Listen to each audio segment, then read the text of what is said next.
Finalmente aterrizamos viendo la conveniencia de tener ancianos laicos que le ayuden al pastor ministro, como ya vimos, y que integren un equipo pastoral.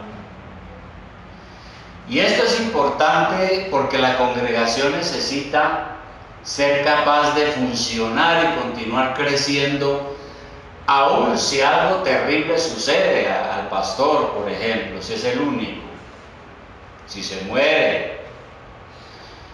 Por eso no es conveniente que la iglesia dependa tanto del pastor, cuando hay un solo pastor, hasta el punto de que si él se muere o se retira, o como ha pasado en algunas iglesias, el pastor cae en pecado, cae en adulterio y tiene que renunciar, la iglesia no se va a acabar, la iglesia va a continuar, porque tiene esos líderes que le van a ayudar a mantenerse. Entonces, la idea es que el trabajo del pastor siga rindiendo frutos aún después de que él ya no esté. Por eso hoy voy a dirigirme al tema de quiénes pueden ser candidatizados como ancianos. ¿Quiénes en la iglesia? Si ya vemos que es una necesidad, que es conveniente, que es bíblico, ¿quiénes en la iglesia pueden ser los ancianos? Tenemos que tener pues claro ese concepto. Lo primero es que tenemos que mirar la parte opuesta. Miremos primero qué no es un anciano, porque al entender qué no es, nos acerca a la verdad de lo que es un anciano. Ya hemos visto que anciano, pastor, obispo, presbítero, todos esos son términos sinónimos en la Biblia. ¿Qué no es un anciano? Primero, un anciano bíblico no es necesariamente un hombre de edad avanzada. Lo hemos estado examinando, ¿no? No significa alguien viejito, canoso, aunque yo ya tengo canas, pero no, yo todavía estoy joven, pero me refiero a personas que realmente ya pues, tienen muchos años. ¿Por qué razón? Hay muchos hombres piadosos de edad avanzada que no reúnen las calificaciones que la Biblia nos muestra para ser un anciano bíblico. Entonces, puede haber alguien en la iglesia que tenga 50, 60 años, 70 años, 80 años, pero eso no lo califica para ser el anciano de la iglesia. Tampoco es por haber estado 30 años en la iglesia como miembro. Eso no es el requisito ni es lo que lo habilita para cumplir lo que dice aquí la Biblia, sobre todo en las cartas del apóstol Pablo a Timoteo y a Tito. Hay personas que son jóvenes, pongamos una edad, 25, 30 años, y están muy calificados para ser ancianos, mejor que otros que son ya de edad avanzada, o que tienen mucha experiencia en la vida, o que tienen muchos años en la iglesia. De manera que la sola experiencia en la vida no califica a nadie para ser un anciano de la iglesia. Es la primera cosa. Cuando pensamos en un anciano no es necesariamente alguien de mucha edad. Un anciano bíblico tampoco es un hombre que es exitoso. Esa no es la calificación ni es el requisito. Puede ser un hombre muy exitoso afuera, en el mundo. Puede ser muy exitoso en los negocios, por ejemplo. Porque el liderazgo en la iglesia es un liderazgo totalmente diferente al liderazgo en el mundo, ya sea de la política o de los negocios o cualquiera otra. Por eso fue que el Señor Jesucristo en cierta ocasión, cuando vio la ambición de los discípulos, porque los discípulos estaban pensando en el reino, ¿no? Y fueron y le dijeron al Señor: Señor, le vamos a pedir un favor. ¿Cuál? Y entonces dijeron: Señor, cuando usted venga a su reino, nosotros queremos estar a su derecha para pues tener poder, prestigio. Eso está en Marcos 10:43. Y allí vemos la respuesta que le dio el Señor. Era una petición de Santiago y de Juan. Y en Marcos 10:43 vemos lo que les respondió el Señor. Sobre todo desde el 42, voy a leerlo, dice: Mas Jesús llamándolo les dijo: Sabéis que los que son tenidos por gobernantes de las naciones se enseñorean de ellas, y sus grandes ejercen sobre ellas su potestad. Pero no será así entre vosotros, sino que el que quiera hacerse grande entre vosotros será vuestro servidor. Y el que de vosotros quiera ser el primero será el siervo de todos. Entonces el Señor deja claro que el éxito aquí en la iglesia no es como el éxito del mundo. Y el asunto es que a veces aparecen en las iglesias personas que quieren tener dinero, comodidades, renombre, pero que no le sirven a nadie. Y la iglesia pues no es una empresa de negocios, aunque hay iglesias que se han convertido en eso, pero eso no es. La iglesia es el cuerpo de Cristo, es la institución congregacional más exclusiva en el mundo y funciona con las normas de la doctrina cristiana. Entonces hay personas a veces que son muy sagaces para convencer, cómo manejar a las personas, cómo levantar dinero, cómo cerrar un negocio. Y todo eso es muy bueno, tal vez en el mundo de los negocios, pero no son las calificaciones para ser un anciano en la iglesia. Y esto es bueno decirlo, porque a veces hay personas que llegan a la iglesia, digamos que aquí a la iglesia puede llegar alguien que es muy influyente socialmente, alguien que es reconocido, que sale en los periódicos y en la televisión, alguien que dicen es una buena persona, pero nada de eso lo habilita para ser un anciano bíblico. Esas no son las calificaciones. Tercer aspecto, y este es un punto a veces algo desagradable. Un anciano entonces bíblico no es el que es viejito, de edad avanzada, no es el que es muy hábil, muy exitoso. Y un anciano bíblico tampoco debe ser una mujer. Y aquí nosotros sentamos nuestra posición como iglesia.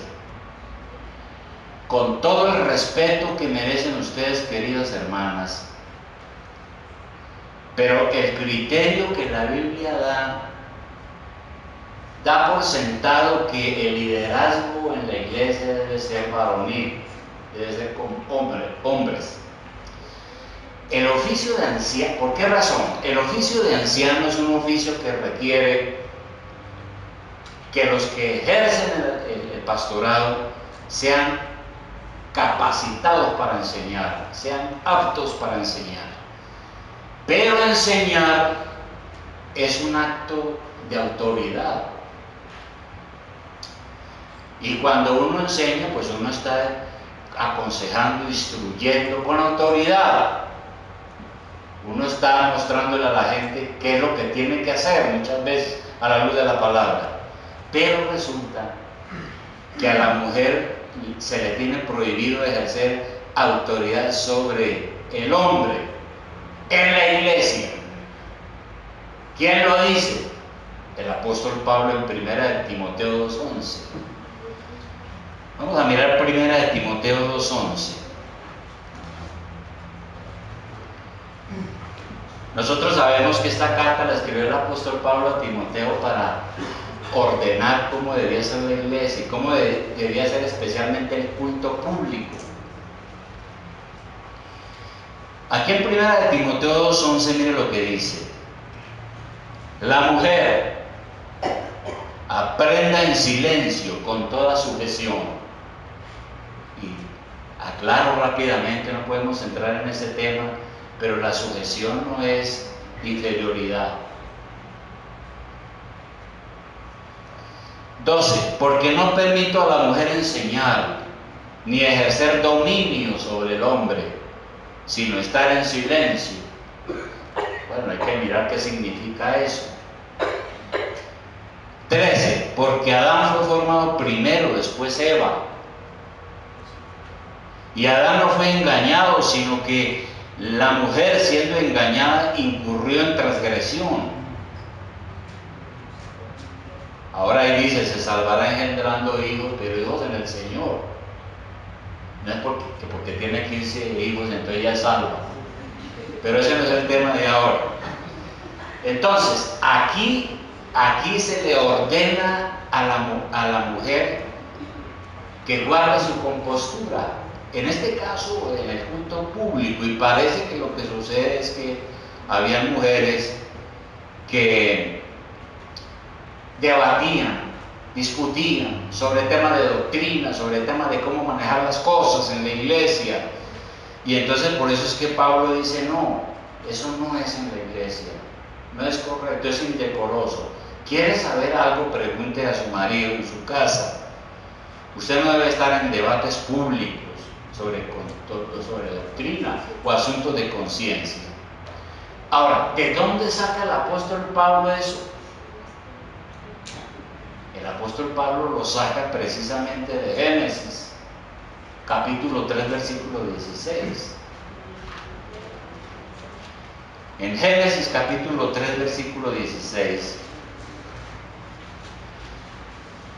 ya nosotros sabemos que Satanás engañó primeramente a Eva. Y Eva fue y convenció a su marido. Y él también llevó el castigo por haber obedecido no a Dios sino a su mujer. Ambos sufrieron el castigo. Y después de que Dios habla a ellos y todo este asunto, en Génesis 3:16, mire lo que le dice Dios. Dice: a la mujer dijo: multiplicaré en gran manera los dolores en tus preñeces, con dolor darás a los hijos, y tu deseo será para tu marido, y él se enseñoreará de ti. Es parte del castigo. Entonces, tu deseo será para tu marido. Pablo estaba pensando entonces, cuando habló lo anterior, en las consecuencias de la caída en el paraíso y lo que Dios dijo, las consecuencias de la desobediencia. Y ahí en 1 de Timoteo, donde nosotros vimos hace un momento, donde estábamos hace un momento, en el versículo 13, estábamos en 1 de Timoteo capítulo 2,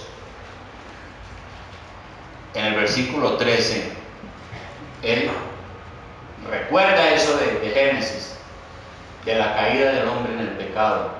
Y él dice en el versículo 13: porque Adán fue formado primero, después Eva. Eso no es un cuento, no es un mito, ni es una leyenda fantástica, es un hecho histórico. Por eso Pablo hace referencia a él. 14. Y Adán no fue engañado, sino que la mujer, siendo engañada, incurrió en transgresión. Claramente. Entonces, Eva fue formada a partir de Adán. Fue hecha de una de sus costillas, dice el relato bíblico. Y se formó para Adán, para que fuera su ayuda y complementariedad. Ella fue hecha de él y hecha para él. Eso es lo que la doctrina del Nuevo Testamento. Y uno lo encuentra en 1 Corintios 11:8. Cuando Pablo habla de esta iglesia, en 1 Corintios 11:8, Mire lo que dice el apóstol Pablo. Está hablando del orden en el matrimonio y en el hogar.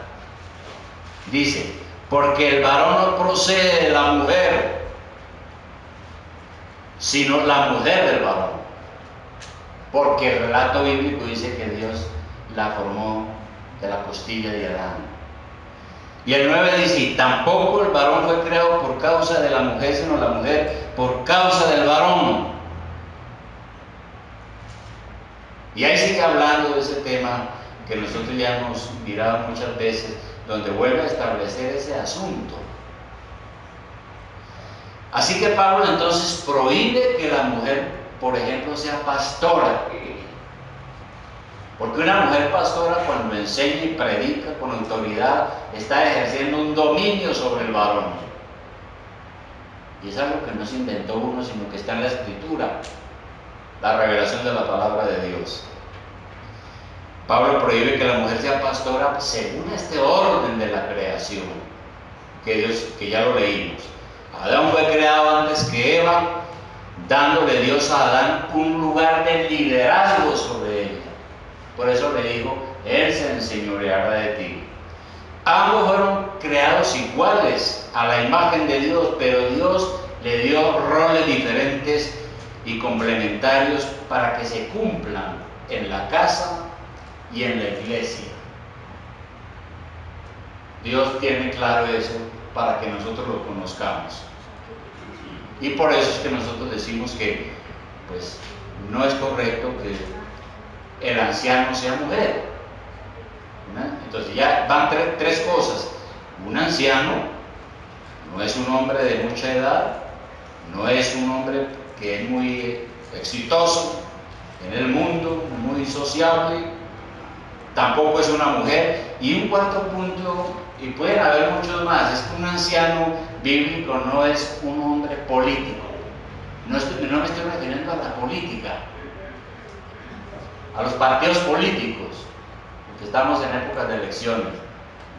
Me estoy refiriendo al hecho de aquellas personas que se presentan en algunas iglesias y que son muy hábiles para hablar, para convencer, son elocuentes, arrastran sus seguidores, a veces dominan las asambleas con su labia, y algunos hasta se promueven y llegan a ser hasta pastores de la iglesia y ganan votaciones en la iglesia porque tienen mucha facilidad en la palabra y convencen y arrastran personas. Es en ese sentido. No es alguien que tiene habilidades políticas para imponer su punto de vista en la iglesia. ¿Qué es un anciano entonces? Según la Biblia. ¿Qué es un anciano bíblico? Primer punto, el oficio de anciano es un oficio designado para el liderazgo de la iglesia a través de la enseñanza de la palabra. Entonces lo primero que dice la Biblia es eso. Y el carácter del hombre calificado para ser un anciano está aquí en 1 Timoteo capítulo 3 versículo 2. 1 Timoteo capítulo 3 versículo 2, que ya nos referimos a ellos en este mes. Y por eso Pablo dice en 1 Timoteo 3:1, palabra fiel. Si alguno desea o anhela obispado, o ser anciano, o ser pastor, buena obra desea. Muy bien. Pero es necesario que el obispo, o sea el pastor o el anciano, sea irreprensible. Aquí no está diciendo que sea perfecto, pero debe ser alguien que no tenga tacha, que nadie ande por ahí hablando cosas que de pronto resultan ciertas. Marido de una sola mujer. Debe ser alguien que tiene una sola mujer, no dos, ni tres, una sola, su esposa. Sobrio, es decir, templado en su dominio propio, prudente, decoroso, hospedador, apto para enseñar. Ahí está. No dado al vino, porque que si es un hombre borracho, pues no puede ser anciano. No pendenciero, si es alguien que compra una pelea, como dicen, pues tampoco reúne las condiciones. No codicioso de ganancias deshonestas, sino amable, apacible, no avaro, no alguien que ama el dinero, ama la plata, materialista. 4, que gobierne bien su casa, es decir, que dirija bien su casa, que administre bien su casa, que tenga a sus hijos en sujeción con toda honestidad.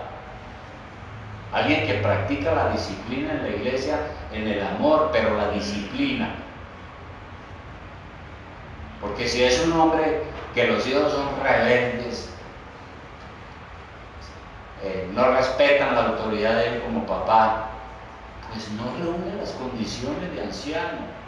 Si es un hombre alcahuete con sus hijos y que los deja que hagan lo que quieran, pues no puede ser un anciano, porque no está dirigiéndole en su casa.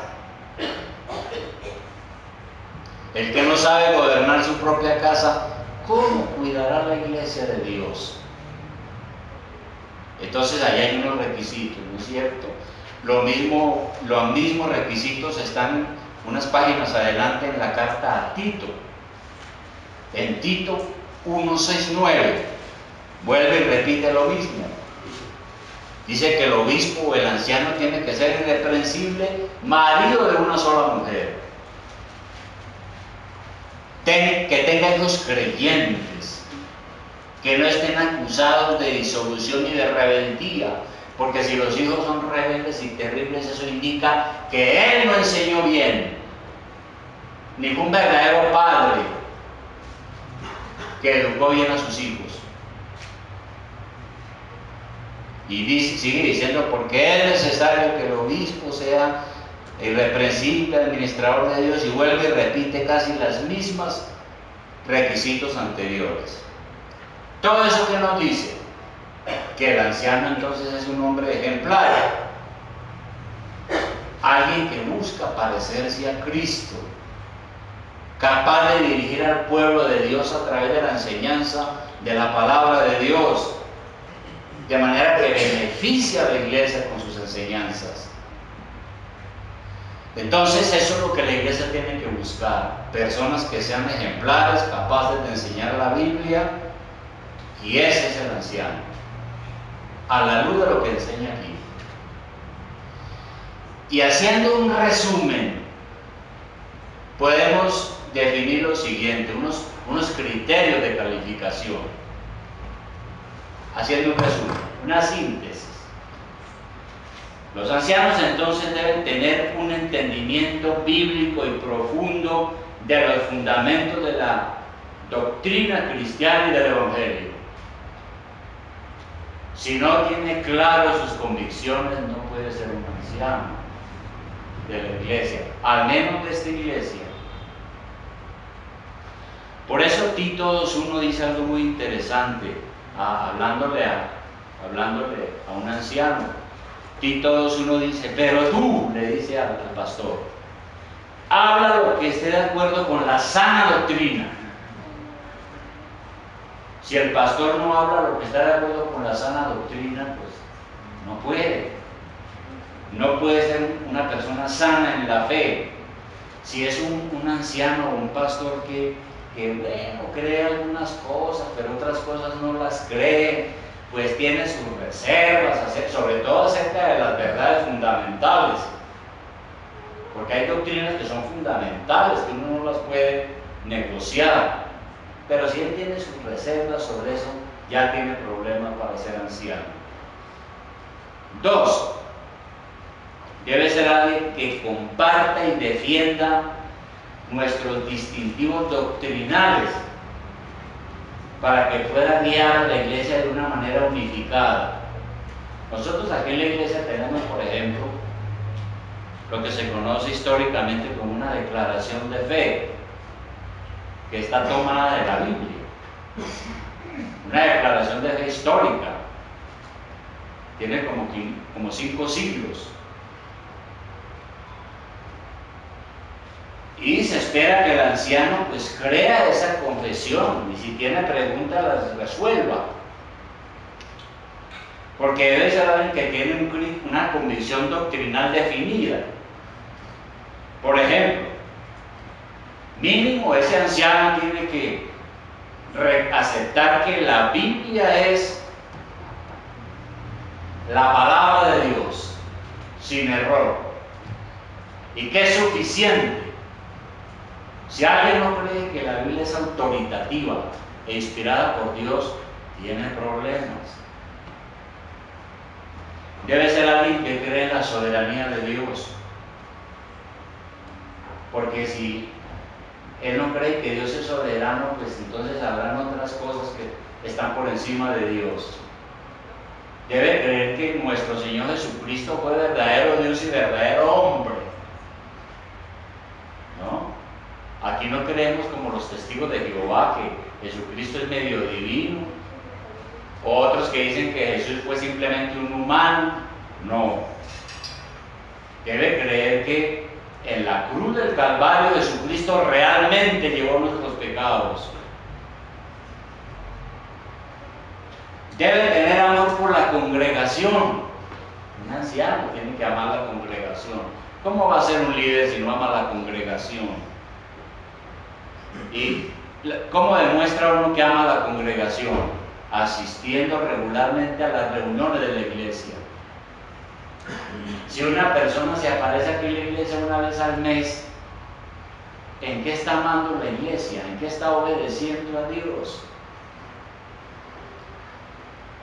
Debe ser discipulado, debe ser alguien que se interese en compartir su fe con las personas, debe ser alguien que sirve a la iglesia constantemente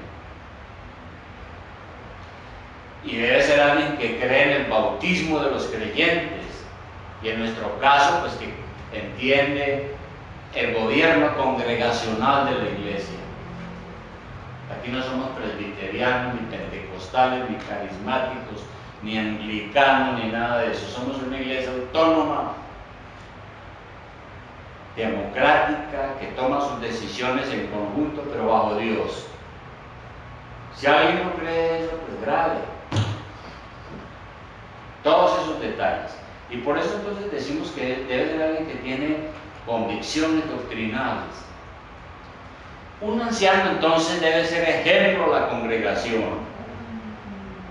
En su vida, en su carácter, en su estilo de vida. Y hay algo muy importante.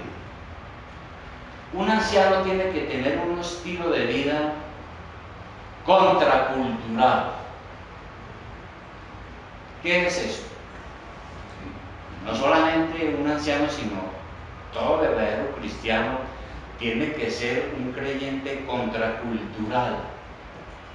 Es decir, es alguien que no está dominado por las costumbres de la sociedad en que vive, porque hay costumbres que no son cristianas. No todas las costumbres que tenemos nosotros en nuestra cultura como colombianos son malas, pero muchas sí son pecaminosas.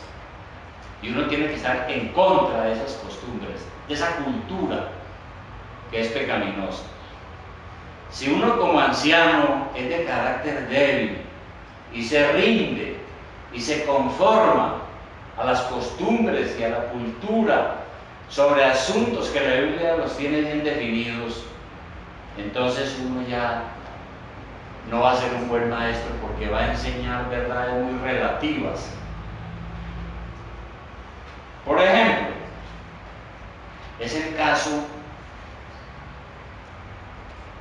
de la oposición a la homosexualidad. Hoy en día, por ejemplo, se quiere imponer lo que se conoce como la ideología del género. ¿Qué es la ideología del género? La ideología del género quiere borrar todas las distinciones entre el hombre y la mujer. Un candidato por ahí una vez dijo, mire, es que uno no nace mujer ni nace hombre. Uno nace y uno decide si quiere ser mujer o quiere ser hombre. Y eso es un concepto que se está imponiendo. se lo están enseñando a los niños.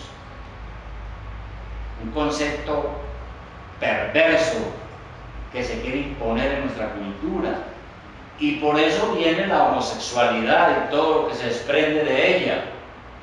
Por eso es que entonces ya se quiere volver normal los matrimonios homosexuales, la adopción de los niños por homosexuales, y entonces los periodistas salen en la televisión y con gozo dicen: se casaron dos mujeres, se casaron dos hombres. Pues nosotros estamos en contra de eso. Estamos contra esa cultura perversa y pecaminosa que va contra los principios cristianos y contra la palabra de Dios. Así las cosas, hermanos. El perfil de un anciano o pastor no es igual al perfil de los ancianos, de los líderes, perdón, del mundo.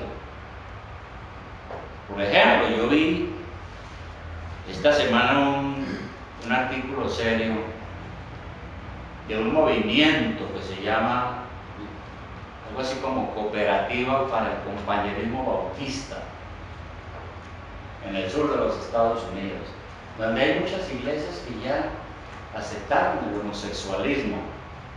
Están casando hombres, casando mujeres.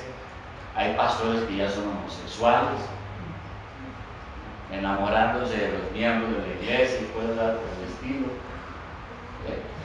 Entonces, nosotros tenemos que pensar en eso. Un anciano es básicamente alguien que está facultado por Dios para enseñar su palabra, mediante la predicación, la enseñanza, el consejo y la evangelización. Es alguien que tiene convicciones doctrinales definidas. Si yo estoy en un medio donde empiezan a hablar cosas extrañas, no me tiene que dar miedo decir lo que creo y contrarrestar todas esas ideas que están ahí hoy en día. Es alguien que no se deja entonces seducir por el mundo y sus malas costumbres, por los elementos culturales que nos rodean. No es alguien que se pone a la moda para satisfacer el capricho de los hombres corruptos. No podemos aceptar filosofías de moda, ideologías de moda, para estar pues al día. Eso es. Un anciano tiene que ser íntegro y definido en sus creencias. Termino con esto, hermanos. Por allá en el siglo VI antes de Cristo, en medio de la corrupción social, Dios miró y no encontró ni uno solo que se opusiera a la corriente inmoral de su tiempo. Dios estaba buscando a alguien que nadara contra la corriente cultural, que es lo que nosotros tenemos que hacer. Tenemos que nadar contra la corriente cultural. Y entonces,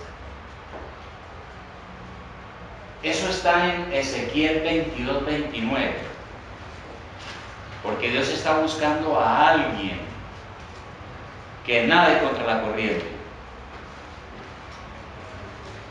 Ezequiel 22:29 dice allí lo siguiente: dice Ezequiel 22:29, dice: el pueblo de la tierra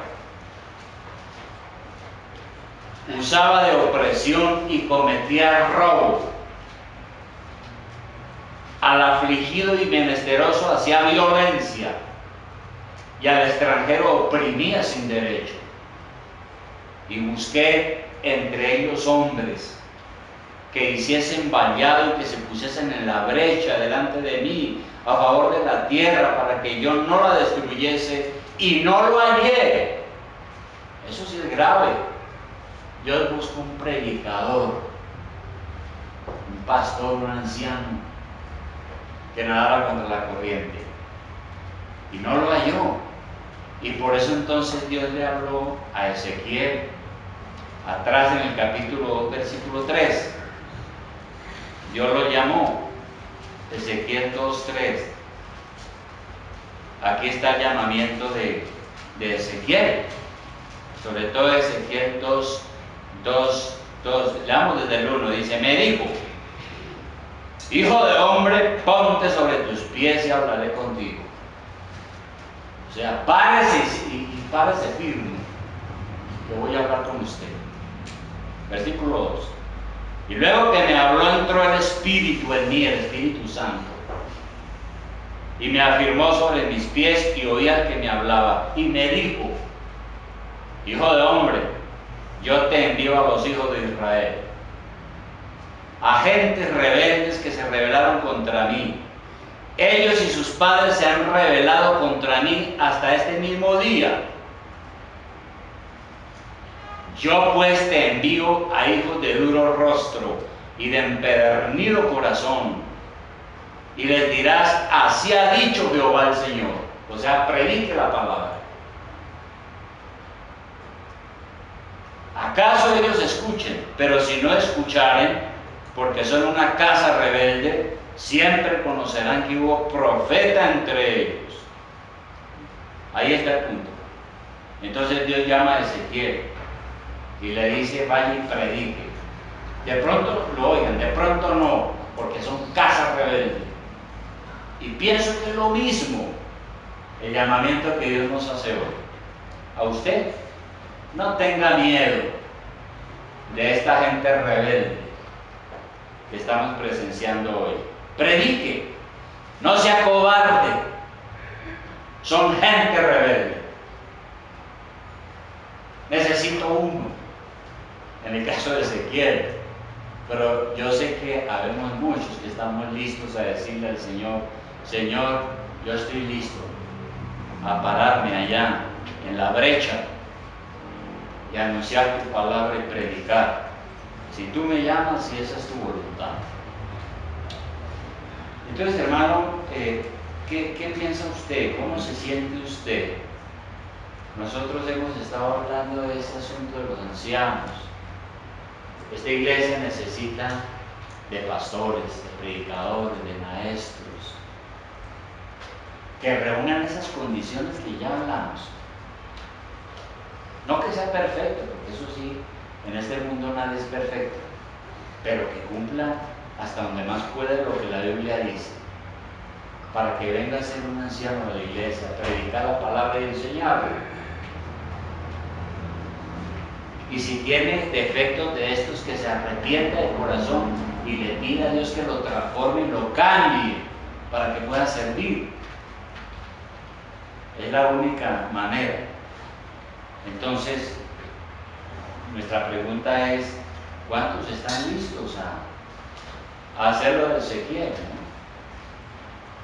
A predicar, enseñar, servir, entregarse al Señor, cumplir con estas cualidades que el Señor nos manda? Nadie nació aprendido.